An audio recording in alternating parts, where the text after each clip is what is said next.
Poďme sa ale pozrieť, keď hovorím o potrebách, na to, ako v ľudskom mozgu prebieha naplňanie samotných potrieb. Uveďme si to na jednoduchom príklade. Vo vzťahoch často potrebujeme rozhovor, náklonnosť, blízkosť, fyzický dotyk, sexuálne uspokojenie, čas strávený spoločne. No a čo ak tieto potreby zrazu uspokojené nie sú? Uveďme si to na potrebe rozhovoru. Predstavte si, že ste sa s partnerom rozprávali plnohodnotne a necítite teraz tú potrebu sa s ním rozprávať.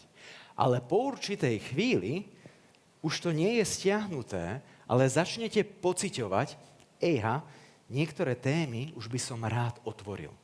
Tým, že to začnete pociťovať, váš mozog ide z tzv. Parasympatiku, ktorý je taký pokojný, uvoľnený, viac do aktivácie uvedomovania čelových častí mozgu. Vy to začnete vnímať a už sa tak vnútorne pripravujete, že by ste niečo chceli partnerovi alebo partnerke povedať. Tým, že to vnímate, začnete mobilizovať energiu a zrazu už chcete urobiť tú akciu a poviete si, teraz na to nie je vhodný čas.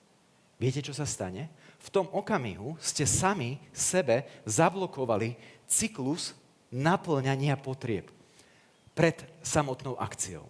Ale môže nastať aj to, že urobíte akciu a partnerovi poviete, už je toho fakt, že na mňa veľa a očakávate, že sa vás vypočuje, navníma, že sa o tom porozprávate a on povie, tak sa rozveďme a bude svätý pokoj. Čo sa vtedy stane? Po akcii sa cyklus naplňania potrieb zasekne v tejto fáze. Nedôjde k tomu, že tá potreba rozhovoru je zrazu uspokojená a stiahne sa.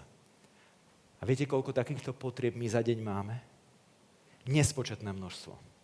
Ja keď prednášam na vysokých školách, na Slovensku a v zahraničí, tak to vysvetľujem aj samotným študentom. Keď vám treba na toaletu, čo máte urobiť?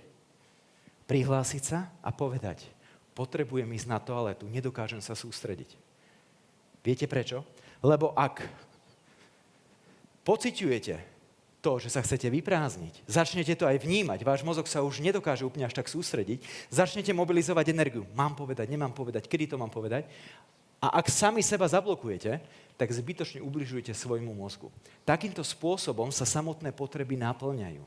Niekedy nám ich zablokujú druhí a niekedy si ich zablokujeme sami.